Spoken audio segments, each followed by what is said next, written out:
නෙළුම් මලේ පිසිකඩලා ඔළුව සදාන කියලා කියන්නේ. දැන් එතකොට දැන් සමහර දරුවන්ගෙන් අහනකොට කියනවානේ මේ නෙළුම් ඉස්කෝලේ යන නෙළුම් කවි කියනවා කියලා. නෙළුම් මල් කරකවල කවි කියලා කියනවා. ඔයාලට අර එකවස් කවි නැත්නම් නැත්නම් ලොකුවට කවි තියෙනවා. දැන් කුඹුරේ දෙනනේ බජිරි ගොජිරි වෙල්මාරු කුටැස්ස තුරුදිය නීරාපලා කොක්මට ඔබ හැදෙන. ඉමි සීරුවේ ඔබ අපේ අත්තම්බලා ඔබ උදුරලා දාන්න නේද? අත්තම්බලා නේද? අත්තකට එකතු වෙලා ඔය නෙළුමේ උදුරන වල් උදුරන වල් නෙලනයි කියලා කියනවා. එතකොට ඕකට ඔය වෙලාවෙදි නෙළුම් කවි ගායනා කරනවා. නෙළුම් හදනයි කියලා කියන අපි එකට ආරුවට දාලා ඔක්කොම වැලපෙල ටික අරගෙන රටාවට ඉන්නෝ. රටාවට ඉන්නෝනකොට නෙළුම් කවි ගායනා කරනවා. නෙළුම් ඕසේ ගායනා කරනවා. ඇද ඇද ගායනා කරනවා. ඕසේ කියන්නේ එතකොට ඔය ඕසේ ඇද ඇද ගායනා කරනවා. නෙළුම් කවි කියන දැන් මම එක්තරා තරගයකදී මේ තරග වේශයට ගියාම අපි මේ නෙළුම් කවි එහෙම ගන්නද නැහැ. මේ විවිධ දරුවෝ ඇවිල්ලා ගායනා කරගෙන කවි දෙන්න. හැමෝම කියන්නේ එකම කවිය. අර ජන කවියක් කියපු ගමම්ම කියන කවිය මොකද්ද මලේ?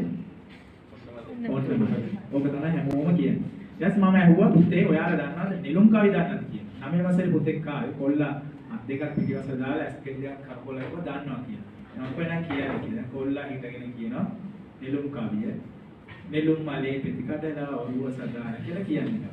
දැන් කොල්ලා කියලා නැත්තම් නෑ. කොල්ලා දකින්නේ අහලා නැහැ නෙළුම් කවිය කියන්නේ මොකක්ද කියලා.